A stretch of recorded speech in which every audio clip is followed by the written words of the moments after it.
TGP Talks. We are just going to wait a few minutes for some last-minute viewers to come through and trickle in. So if everyone can just hang tight, we're just going to wait for a few people to come through.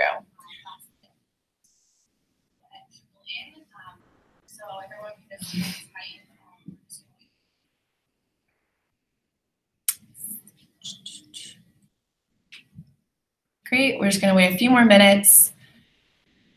This is still only 5:31. No, it's some prime traveling times for people coming home from work. So we want to give everybody a few minutes to get themselves ready to go. And then we'll start on our TGP talk. Hope everyone's having a great Tuesday. I guess it is now. And you know, Halloween is coming up soon. So hopefully everyone got their candy and costumes ready. Enjoying some fall weather wherever you are in the world. And we will get started in about 3 minutes or so. We'll start at 5:35 just to have some more viewers join on. So thanks for hanging in. Sorry for the little lull, but we'll just wait for everybody to come on. We also will have, I'll repeat this later, but we have a pup that will be running around in the background sometimes. So do not be surprised. We know that she's here and enjoy. Her name is Onyx. So everyone can say hi through the chat bar. She's enjoying looking out the window currently. But we will just give it, I think, 1 more minute until we'll get started on this TGP talk. You're looking good over there. Okay. All right. I think that we will just get started and let everyone just kind of join on as we get started on this TGP talk. So welcome to the Green Program's TGP Talks again. So throughout this fall, we will be hosting a new YouTube live series consisting of 30-minute TGP Talks with special guests covering topics from impactful travel to sustainability in academia, to landing your dream job, and much more. We'd love for you guys to subscribe below, to just join in on our future talks, and you'll be updated on any future content that we'll be doing through YouTube. So just as a note on this session, the main core content will be within the next 30 minutes. And then after 30 minutes, we will break off for a larger Q&A that will come from your questions from the audience. So you feel free to join us throughout the whole session, but we'll also be sending all the registered viewers the session afterwards as well. So if you have to break off after 30 minutes, no worries. You'll still be able to check in on the Q&A afterwards. So my name is Lauren Hamilton. I am the Student Success Coordinator here at the Green Program. We also have our Director of Content Strategy, Caitlin Cowan, behind the scenes answering your questions on the chat bar. So please introduce yourself, tell us where you're tuning in from. Caitlin will be gathering questions throughout the session for a big Q&A. So feel free to write your questions in as we go, and we will just get rolling on this TGP talk.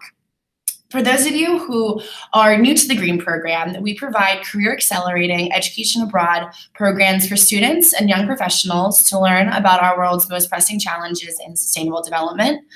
Our short-term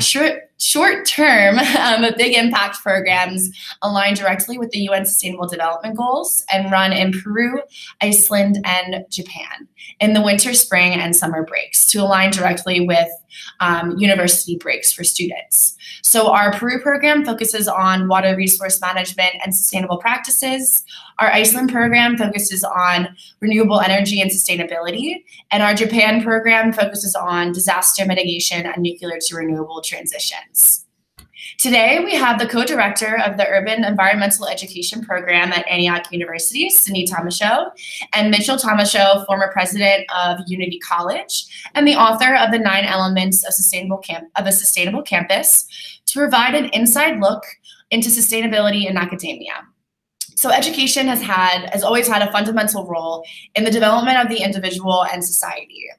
As sustainability efforts continue to grow and change, academia's role in sustainable development and education for positive impact has not only become more prevalent, but also has proven to be essential. So what we want to do in this talk is to cover, what the definition of sustainability is, what is educating within sustainability, the history of sustainability in education, what does experimental education look like now. We'll also take a look at what the UN SDGs back in 2015 had on in education and educating for sustainability. We'll also look at the future of higher ed and sustainability, the progress that has been made, and the areas for improvement. So first, we will welcome Miss Cindy and Mitchell to this TGP Talk. Welcome, both of you. Could you guys please just tell us a little bit about yourselves and your experience in higher education? And maybe Cindy, if you could go first. Sure. So I have been the director of environmental education master's program at Antioch University for 27 years in New England. Then I went with Mitchell to Unity College when he became the president. And while we were there, I helped do the educational design for a LEED Platinum President's Residence on that campus so that we could live the values that we were trying to bring to the campus. And after that presidency was done, I was invited to go out to Antioch, Seattle, and Islandwood to create an urban environmental education master's program that would integrate social justice with environmental leadership and urban sustainability. And now I'm here in New Hampshire and getting ready, or actually working with the Green Program to design a master's program in global sustainability. We are working on that partnership now. It's not designed yet, but I'm having a lot of fun working with you all to try to put that together. And I worked at Antioch, New England. I was chair of the environmental studies program, where I helped with a great team of people. We built a suite of master's and PhD programs between 1976 and 2006. Then I became the president of Unity College, which was a very interesting challenge because we wanted to turn it into the most sustainable campus we could. I've written a few books along the way, a book called Ecological Identity, a book called Bringing the Biosphere Home, which is about global environmental change, and the 9 elements of a sustainable campus. And I'm currently working on a book called To Know the World, Why Environmental Learning Matters, where I'm really trying to suggest that we have to really change how we think about environmental issues and how we teach about them, because the world's changed very dramatically.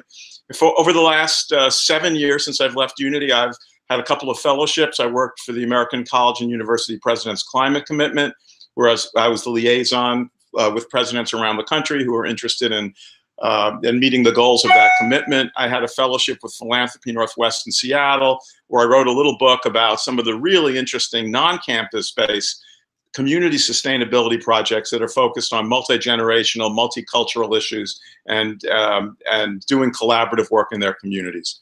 So that's the best summary I can give you. Great. Well, that's a great summary. The last 40 years. So both of you have been in this world for a very long time. And I'm really glad we got to get both of you on this call to really provide that, expert insight into sustainability in academia. So I think a good place to start is just to, give that basics of what sustainability is. And maybe if you guys could tell us in your own words, whether it be your professional careers or your personal experiences, like how the context of sustainability has changed over time. There we go. I've never been one for definitions because it gets too academic in a way, and I know they're important and all of that, but I'd like to provide a bit of a history. Sustainability really comes out of environmental studies, in my view. And when I was in college in the late 1960s, there was no place you could do environmental studies. There were a few forestry schools, there was an ecology program or two, but there was no field of environmental studies. And there are a whole bunch of us who are in our 50s, 60s, and 70s now who essentially built the field over a 50-year period of time. So what we've seen is an extraordinary expansion of environmental studies over this period. Then in the early 2000s, sustainability was always part of the discussion, but it really, for the most part, it was implementing environmental initiatives on college campuses. Then in the early 2000s, really, I think between 2004 and 2006, the whole idea of sustainability really took off. And there were a couple of organizations that were primary in that. Certainly ASHE was very important, certainly Second Nature and the American College and University President's Climate Commitment. But we began to see the origins of sustainability coordinators. That profession really didn't even exist prior to 2000. And now there are hundreds. I wouldn't be surprised if there are 1,000 sustainability coordinators at college and university campuses throughout North America. We have sustainability coordinators in cities. We have cities like Seattle where the sustainability coordinator has a staff of over 20 people. So there's been an amazing explosion of possibility, and also in the private sector where many businesses have folks who are doing this work. So sustainability can mean many, many different things, but basically from my point of view, it means how do we think about the human-nature relationship in such a way that we can allow for human flourishing in the biosphere. And I think one of the ways that we've tried to implement this is not only through theory, so not just thinking in the abstract, but also trying to model and mentor people by practicing what we preach, basically. And Unity College was such an amazing opportunity to show people that we could live the values that we were espousing as environmental studies professors or people who are running environmental education programs. What happened? It's okay, you're good. Sorry, technology. Anyway, so having that house and being able to have classes in the house, and also to be able to design the house so that anybody that came into it got an education basically in how to preserve heat, how to capture heat, how to use solar in the winter in Maine. How to grow food. Yeah, Mitchell took the grassy fields at Unity College and tore them up and made them into gardens that were feeding the local community in partnership with community organizations. So we worked with everybody. We worked with lots of community members, with students, and we really lived the values that we were, talking about. I'd like to add to that. That's a wonderful point, Cindy, that it's the practical aspect and it's also the community aspect. So if you look at college and university campuses around the country, first of all, every one is like a small town or a small city in and of itself. So sustainability coordinators have to think about how they integrate all the initiatives that are taking place on their campus. But almost every place I've visited, the sustainability folks are working with the local community. They're working with local farmers. They're working with local energy providers. They're building partnerships in all kinds of very, very important ways. And a lot of the action has taken place. I mean, the faculty, God bless them, do a great job, but it's really been the students who've led the way. It's been the students who've demanded more of this. It's been the students who've really asked for these classes. And I think they understand the practical aspects of this. They understand that it's their future. They're the folks who have really inspired and led the way for a lot of the sustainability initiatives that we're so pleased to see. Yeah. Well, great. Yeah, I think that stems really great into the next question, and that I think you guys both touched on a little bit. But could you provide a little bit more context around, what sustainability in higher education looks like now, maybe in a curriculum sense, as you talked about that there, used to be not really any curriculum around sustainability or environmentalism in across like multitudes of universities. So maybe touching on what that looks like now, and if the curriculum that is available for students interested in sustainability, if that's complementing their needs and expectations. There are two ways to think about this. One is the infrastructure aspect of it. There's someone who I think is participating, Wendell Braze, who's part of the University of California system, who's actually one of the world leaders in thinking about infrastructure on college and university campuses and how to make things happen. So Wendell, if you're there, thank you for your extraordinary work. But there's one level is infrastructure, and infrastructure means how do we take this campus, how do we make it more viable from energy, food, conservation, waste, all the different perspectives that are in all the ASHE guidelines and all the ACU PCC guidelines and all the other things that are happening. And we've made tremendous progress. many campuses, in fact, have reached the point, they've actually plateaued, I think. They've reached the point where they've done what they've could and they need another wave of investment to really move forward. So on the one hand, a lot has been done, a lot more needs to get done. You know, you just look at the AC newsletter, and every week there's a campus that's doing something exceptional that was unheard of in 2000. It was even unheard of in 2010. So I think that's something we need to point to and feel good about. From a curricular point of view, we actually have, Arizona State has a Global Institute of Sustainability.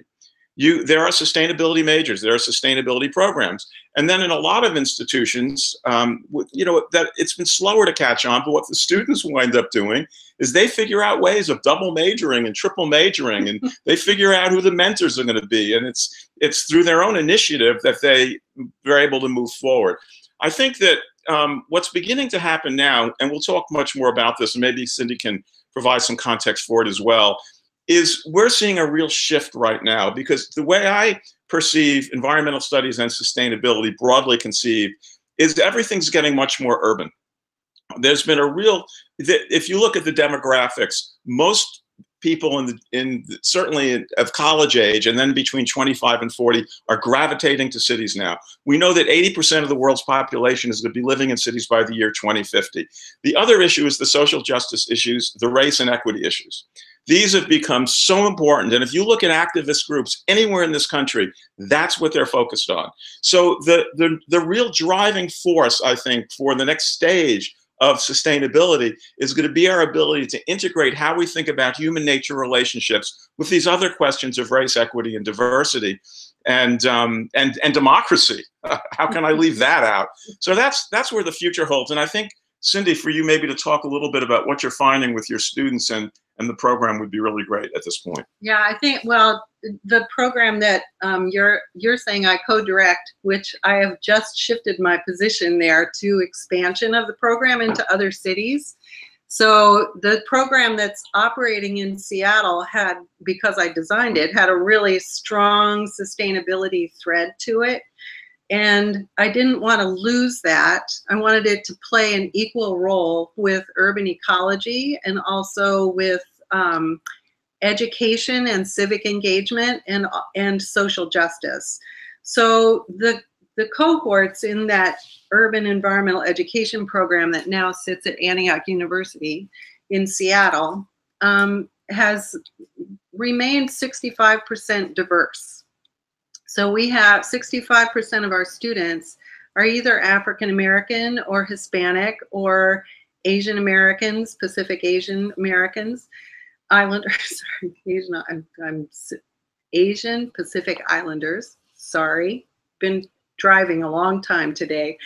And the people who are coming into the program are looking at sustainability as a way to integrate the concepts into affordable housing, into recycling, into access to food, into transportation, into getting people into green jobs.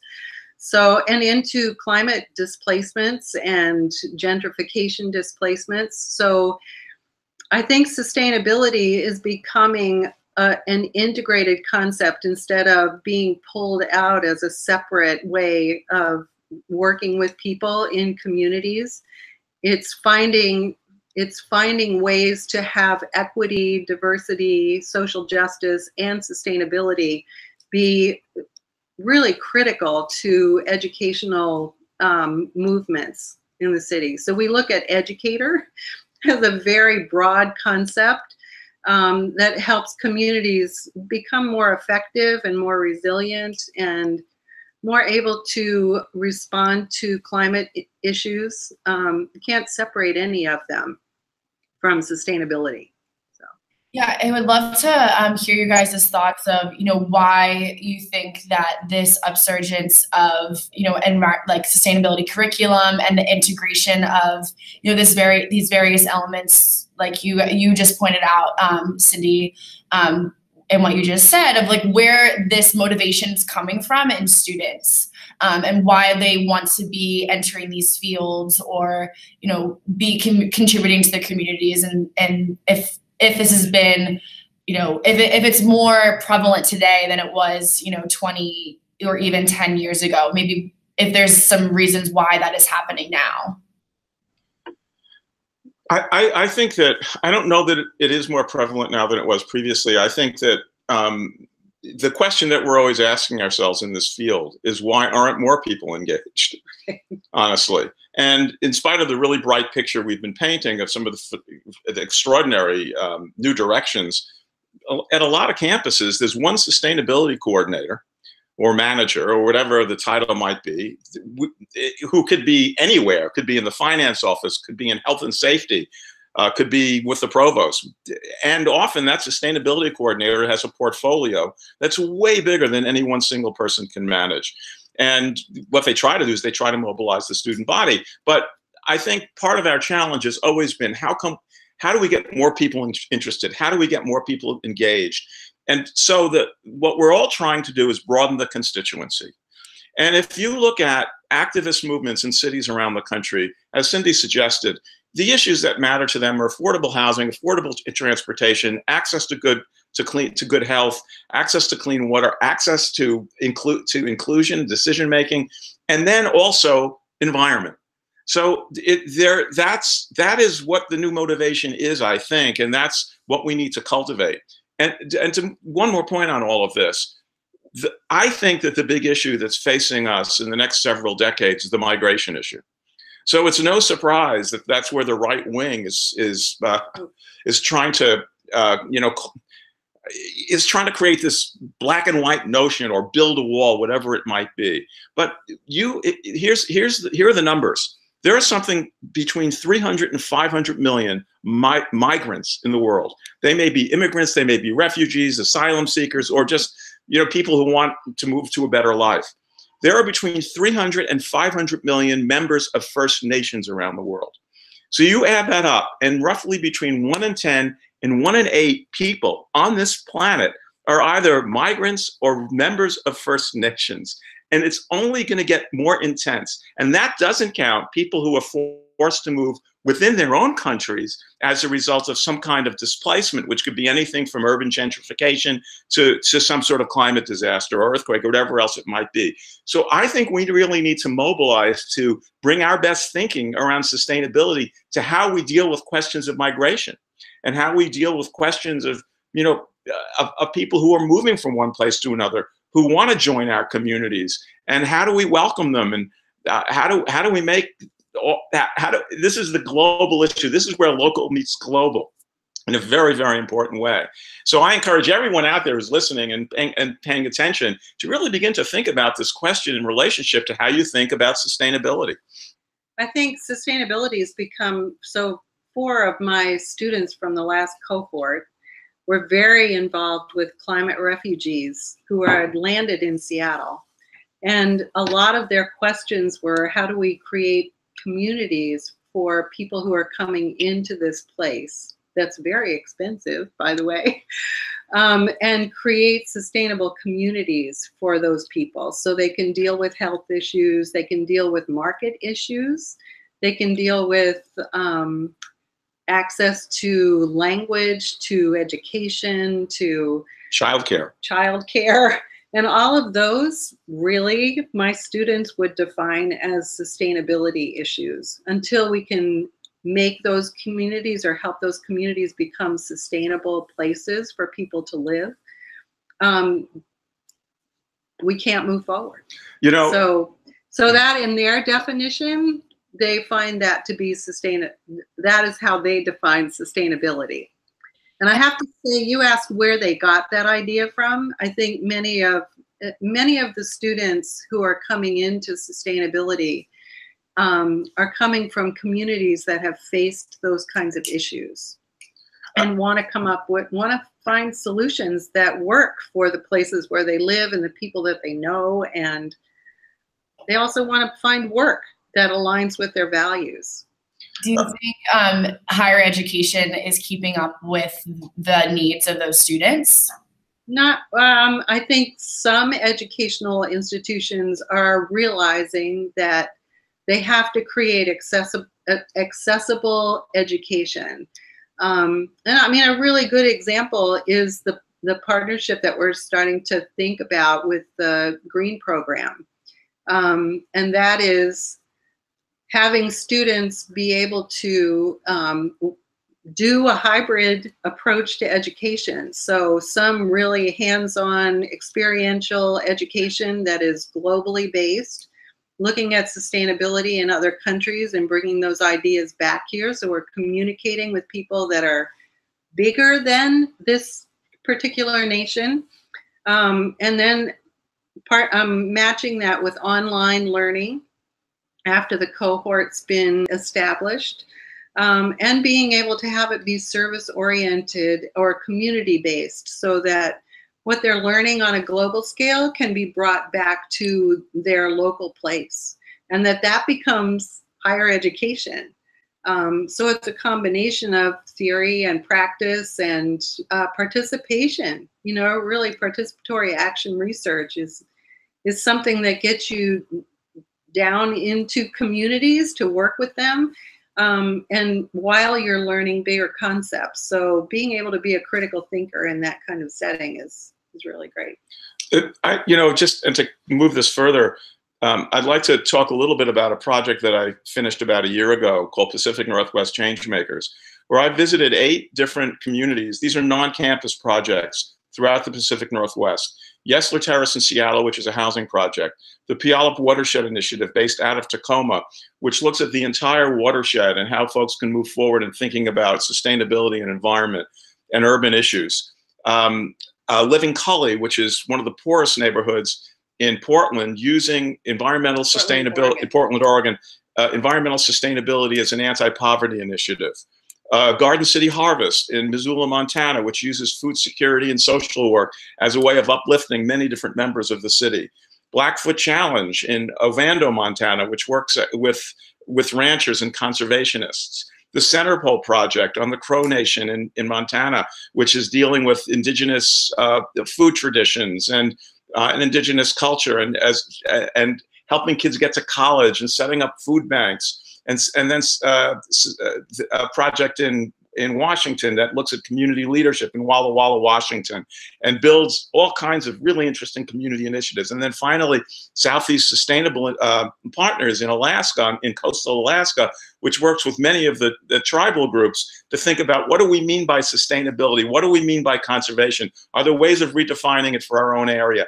These groups are all, for the most part, led by people between 25 and 40, many of whom are women, many of whom come from diverse cultural perspectives, yet they're also multi-generational. And they're all projects that have been self-initiated. They've gotten some grant funding. Sometimes they're university partners. I chose 8 of these projects. I could have chosen several hundred in the Pacific Northwest alone. The reason why I stress this, because I think these non-campus projects represent the future of how we think about sustainability, and universities need to partner with them. And anyone who's listening, think about ways that you can partner with some of the really wonderful projects that are going on in your community. And the second point I want to make about this is, if you follow the news, all you hear about is Trump and his discontents. That's all you hear about. But it's as if that, and obviously there's some really ugly things that have happened that we have to be incredibly vigilant about. But there are other stories that are happening in North America. And those stories are stories of communities working together, people from different perspectives working together. And sustainability is a way to make that happen. So for anyone, again, who's listening to this, your job, your role is so important now more than ever, because you can show communities various ways they can move forward on things that matter to them and regenerate a different kind of narrative of what's great about North America. I think a good pivot here, and a question I'd love to hear from you guys, is what you see as a utopian relationship between students, higher education, and society. What do you see that as? What do you think that utopian relationship looks like? You want to address that first? No, you can. You're on a roll. Well, I think that. I'll pick up after he talks. Utopians, that's pretty high level. That's what I have to think about before I talk. I'd like to get much more practical about it. I think the role of the university is to serve the students and to serve the community as a place where great learning happens. And very often universities forget that. They have their own entrenched bureaucracies. They often have faculty who have their own territorial needs and initiatives in terms of what academic means to them. And they tend to be quite slow to move. But ultimately, really, I see the university as a place that's educating the entire community. So I think my ideal university is a university that sees that everything it does is going to make a difference in the lives of the people who attend the university, the people who visit it, who may be there for just one day. They could be a donor, they could be a parent, they could be anyone. And that's why, as I write in the 9 Elements of a Sustainable Campus, interpretation is so important. So when you visit a campus, you're a learner the minute you walk onto that campus. So anything that can help you understand what the campus is doing to grow its own food, to be more energy efficient, to set up ecosystem services spaces, to work with diverse members of the community. These are stories that must be told. And often they're not told as well as they ought to be on college university campus. So when that happens, and everyone's working together, we have a more utopian university, in my view. We've done a lot of work creating partnerships between Antioch University, Islandwood, as they were involved with us. And our students, I think one of the new and different things that leads toward better access to the university from the community is our students didn't do 8-week or 6-week practicums, or internships, or when you step in and you step right out. We built 30-week immersions into organizations that were really interested in learning from the students who were in the university taking classes and the interaction that they had. So we had classes on Mondays and Fridays, Tuesday, Wednesday, and Thursday. Students were in organizations that were trying to learn from the students. We invited those partners in to sit in on classes. We had several different symposia and conversations where we brought organizational partners in to the university to see that it wasn't a scary place, and that we were talking about real issues as well as theoretical ideas. And I think breaking down those walls and saying, the purpose of universities is to educate people. And that doesn't just include, people who are 19 to 20 or in graduate school or in postgraduate school and getting their doctorate. It also means having those conversations constantly on the ground. But at the same time, I just want to give a shout out to all the institutions that are doing great work right now, because it's often not easy and it's often underfunded. And it often takes incredible social and human capital to make it work. And creativity. And there are some, I'm not going to go through and cite them all now, but again, all you need to do is look at the weekly ASHE newsletter and just pick out any of these projects and ask, well, how did that happen? And how did they ever get that together? And how is it working? And we're all learning from each other, and we have to do that. And on the same token, there's the field of urban ecology is one of the fastest growing fields in ecology right now. And if you look at the whole notion of ecological urbanism and what's happening in cities around the world, it's absolutely extraordinary. The experiments that are taking place on a community level, the experiments that are taking place in architecture, in community planning and community engagement. We see this everywhere. It is truly a magnificent movement. And again, I think this is the next stage for where we're headed and where we really need to go. Mm-hmm. Great, thank you guys. I think we actually are ready for some questions. I think we have a few in the docket, so we definitely want to get those into you guys. So Caitlin, will you give us a few questions? Sure. We had a bunch of questions come in from registration, so I have 5 or 6 here. Okay, perfect. We have 5 or 6 questions to get through. One question is, how can professors better support their students who are interested in sustainability or environmental initiatives on campus? Did you guys hear that? Well, I think Mitchell spends a lot of time on university campuses, so I'm going to let him. I've probably visited 60 campuses since 2011, including there's someone also, Pam McMaster is at Central Washington. I visited there several years ago. I think in general, faculty, professors need to be as bold as they can possibly be. Because there are a lot of self-imposed limitations in departments. I mean, you have departments like, there are some institutions where environmental studies and geography or environmental studies and sustainability actually compete with each other for students. It's incredible to me. So I think everyone has to be on the same page that way.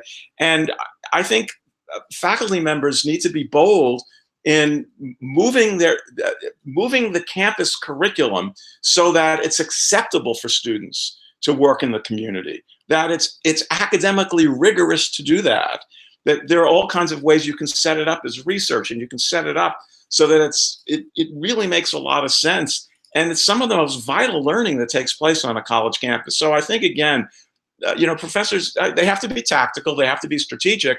They also have to say, this is really important to my career to make sure that my students get out into the community. I think one of the risks, I think, on a campus is becoming very siloed within your discipline. And I've seen a lot of examples, I guess, of people, of administration and from the faculty really pushing conversations and courses and programs that are interdisciplinary. So interdisciplinary work is really important. I have to say that I'm going to give him a shout out. Mitchell was the chair of our department, and he actually gave all of the faculty 20% time to go out and do something different than what was happening on the campus. That pushed me out to stay fresh with all of the learning that I was providing in the classroom, but it also gave me ideas for how to link students to community. I ended up doing national work. A lot of people use that 20% to do very local work. I think both things were important to keep us fresh as faculty and for us to understand what the real world was talking about, not just what we were talking about ourselves to each other. You start just repeating and using your faculty members as within a silo kind of configuration. You get limited. So I think administrators who have provided that freedom to get off campus to do something new, or people who have been bold and said, look, this only makes sense if I can get off campus and work with communities in different places, whether it's globally or locally. And this also extends to department chairs, deans, right, VP for academic affairs, provosts, and directors of finance, and anyone in administration, people who do enrollment management. It's how do you reward the innovators is really the big challenge that faces a lot of these institutions. How do you spark them too? Yeah, how do you make space in their lives so that they know that doing this kind of innovation is really going to make a difference in the life of the university? I think that's the role of leadership. And I have to say that Mitchell also would provide opportunities for people who you would never think were important to the innovation on a campus. So cafeteria workers, sending them to a national conference so that they can see themselves in perspective, that changes their lives. At Unity, for example, we had a lot of folks who had never been out of the county that the college was in, who were working in the cafeteria at minimum wage, which we also did something about over time. And to send them to a conference where and then they come back and they're so proud and so excited to show you that they're using more local foods and they're thinking about nutrition. I mean, these are other things that college campuses can do. Of course, it was a small college and maybe it's easier to do there. But as I write in the 9 Elements, if you're the president of, or if you have a senior position at a large university, you can make a simple decision about how you're going to source local food, let's say, and you can change an entire market. Yep.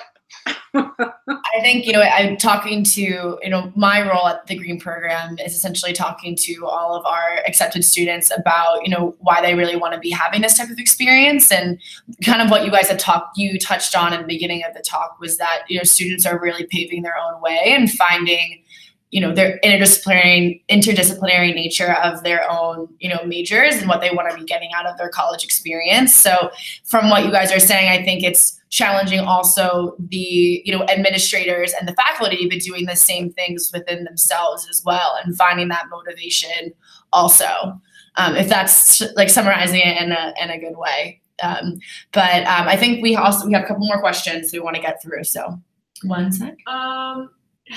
Someone asked how do you feel that the role of sustainability in education differs from grade school into higher education, and how would you like to see that relationship built? That's a very interesting question, and that really would require a pretty comprehensive and systematic answer.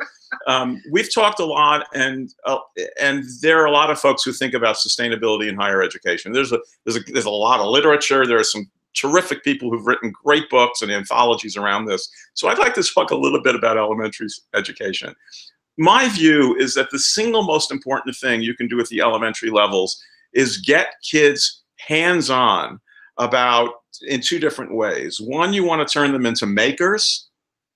And two, you want to get them out in the natural world. It can be in the middle of the city, wherever you might be, and exploring with their hands the natural world. If you can do those two things, you change lives. I actually, when I started designing the urban program, I took a bunch of colleagues with me to New York City to look at two really interesting programs that are both elementary based and high school based. One is the Harbor School in New York City on Governor's Island. And they have immersed their students in solving a very big problem in the harbor, and that is the oyster reproduction, and also just cleaning the water so that fish can live in it again, and that people can make a living from that kind of farming.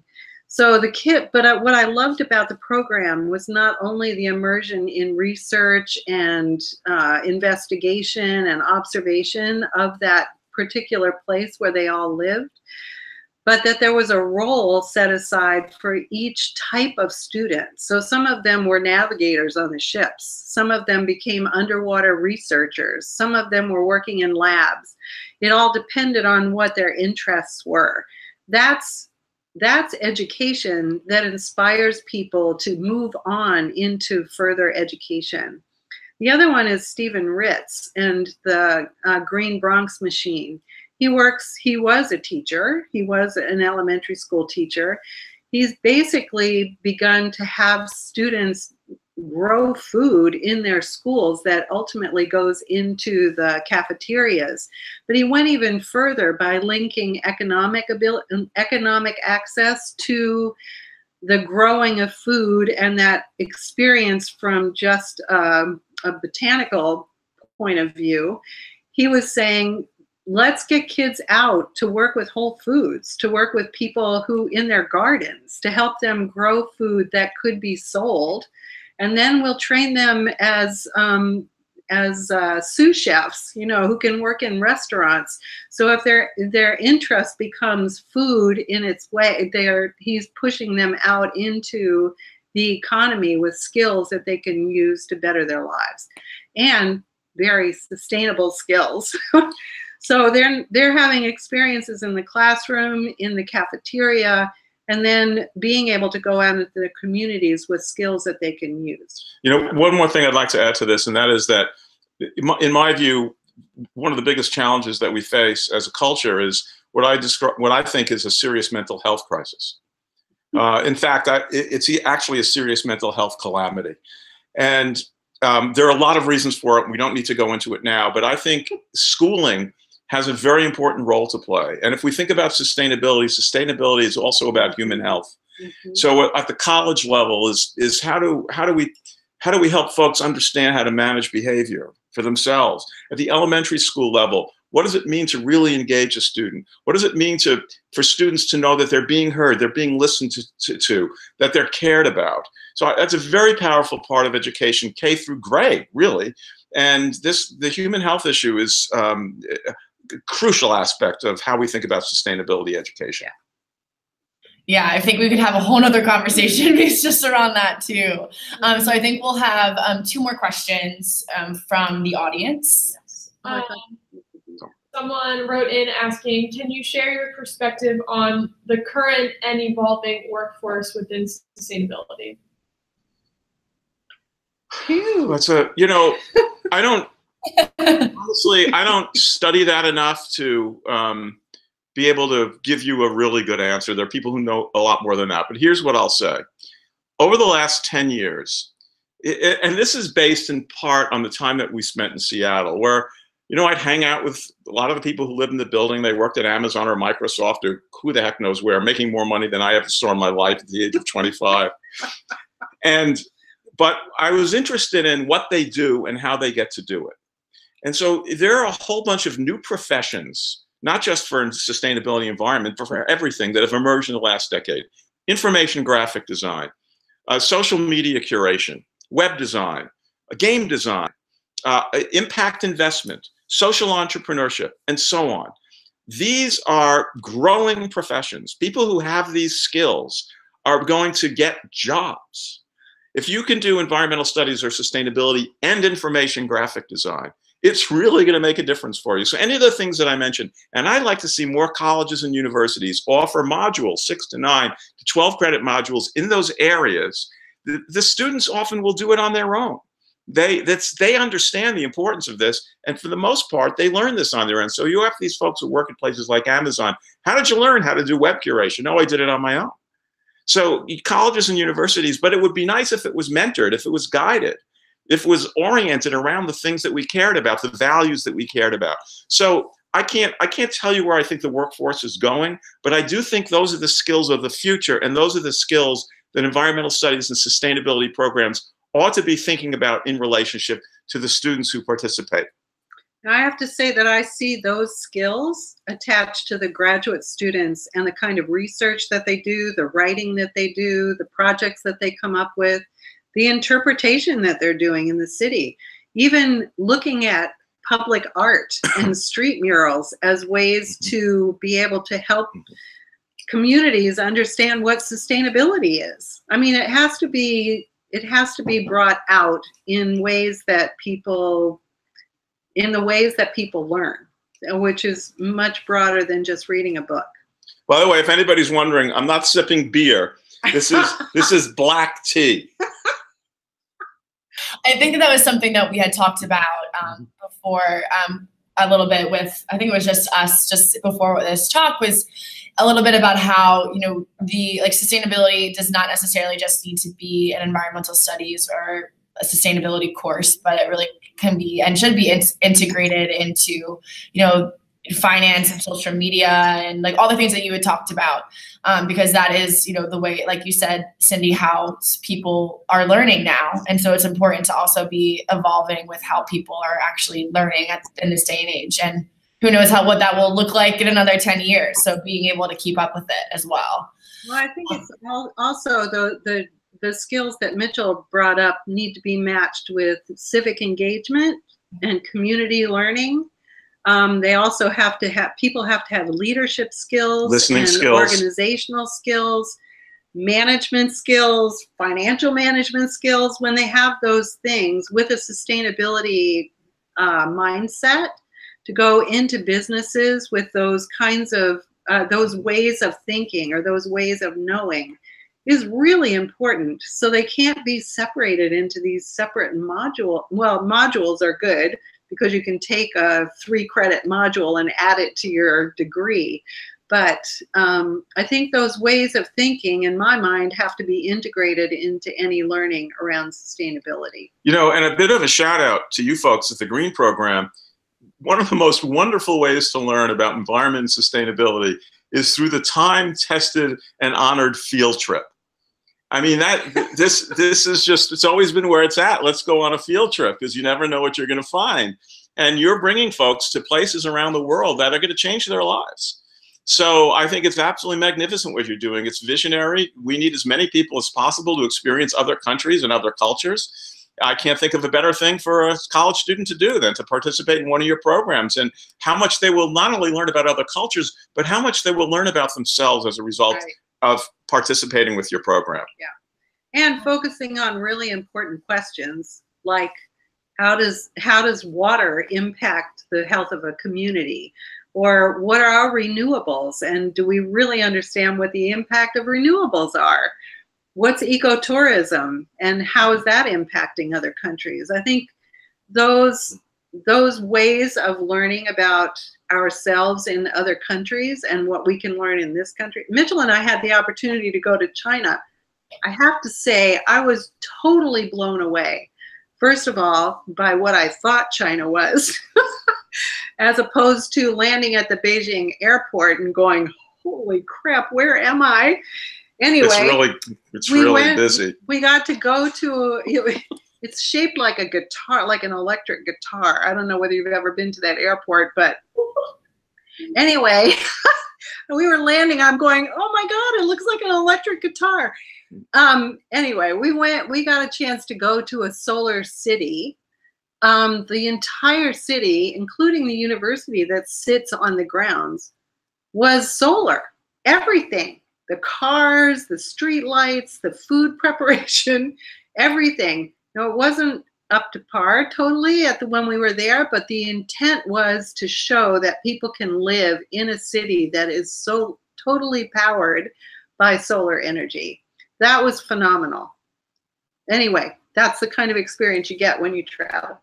Yeah, and when you have the opportunity to. And I think what seems like it's being a very like streamlined theme for what we're talking about is really being able to see what's going on the ground and being able to place yourself in your community or a community across the world and see what they're doing within sustainability or ensuring the health of their community and themselves. There's so many methodologies to learn from, and so having an opportunity to go and explore them is, I think, really important, whether that's 20 minutes from your house or if that's 3 hour or 5 hour, that's more 5 hour, like 5 hours to Iceland or Peru, and being able to do that is, if you have the capability to, can be really life-changing. So I think we'll have one more question. That will be a nice wrap-up. Caitlin, let's have it. So I'll summarize this, but I guess this person is asking, in the wake of all of the new sustainable development, sustainability reports that are coming out recently through the IPCC and other platforms that are, in a way, kind of negative and a little bit alarming, obviously, how do both of you continue to hold inspiration and optimism for what we can do in the future? Yeah, that's a question that I'm going to tell you a little story about my childhood. When I was 5 years old and I was in first grade, we were told to put our heads down on the desks just in case there was a nuclear attack. So I had nightmares about that and still do for the rest of my life. So this whole apocalyptic vision is not unique to our time. It's something that anyone who's really was born after World War II has been having to deal with. So the reason why I tell you that story is because, yes, it doesn't look good. All of these reports are extremely challenging, but no one can predict the future either. And at the same time, we have folks who are generating data. We have interdisciplinary environmental change scientists who have spectacular ideas about how we move forward. So it doesn't do us any good to dwell in the possibilities of doom. We have to be vigilant about them and be aware of them and not bury our heads in the sand, but we also have to take action on a regular basis. And the very possibility of taking action helps you feel like these things are possible. And that's how change takes place. And it's always hard and it's always daunting. And now on top of it, we're having to deal with the drift towards authoritarian autocracies.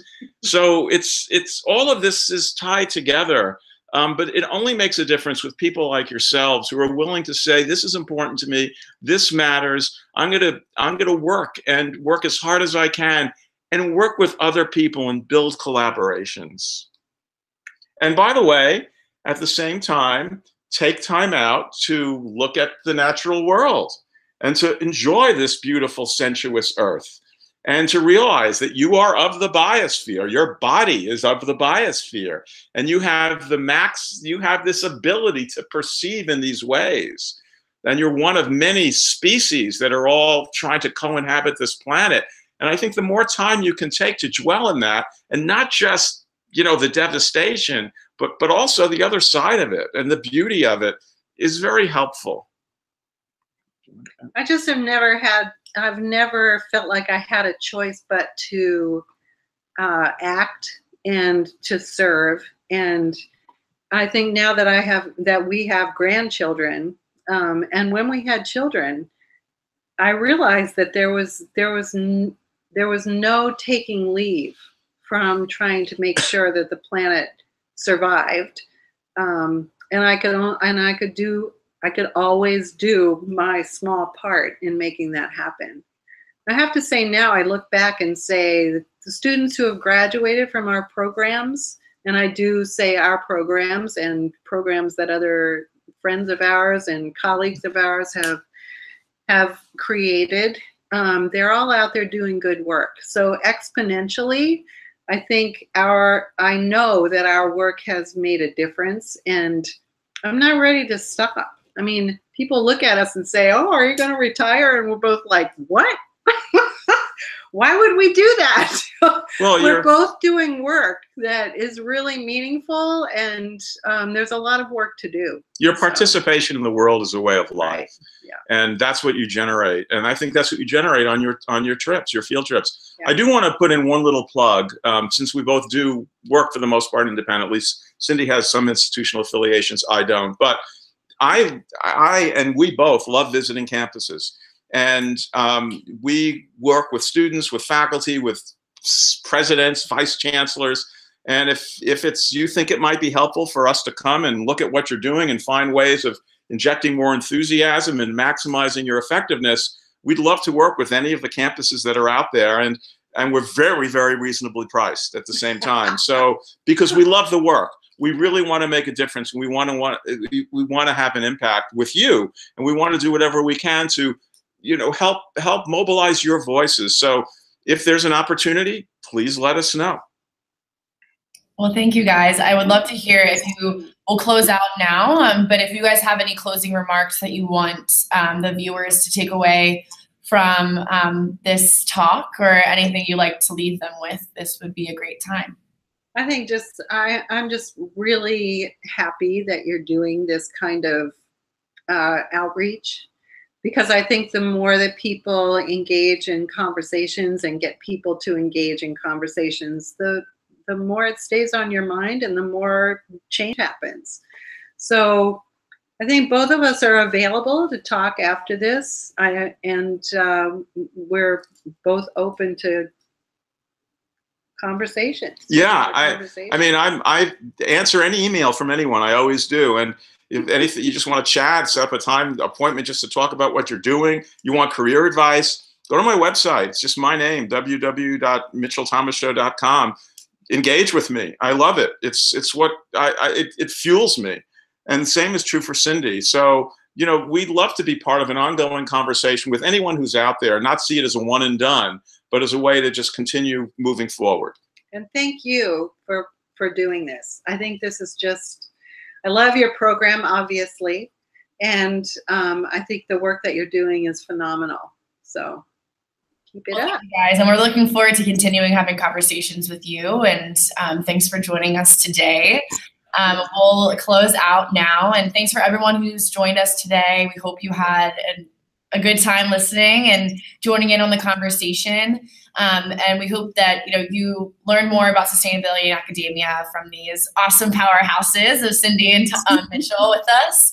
And if you're looking to further your own experience and knowledge of sustainable development, obviously, please, I know Cindy and Mitchell, you'll definitely be getting a lot of emails.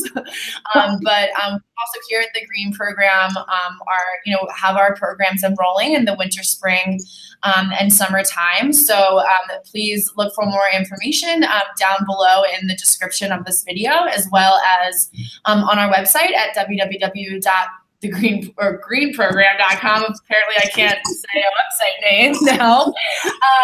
And if you like this talk, please join us for our next one, where we'll be talking about experiencing Fukushima. We'll be looking into the 2011 tsunami and nuclear disaster in Fukushima, and the revitalization process and the future of nuclear energy on November 15th at 9:30 a.m. Eastern Time. So we'll send out more information And don't forget to subscribe to the channel, which you can do at a button down there.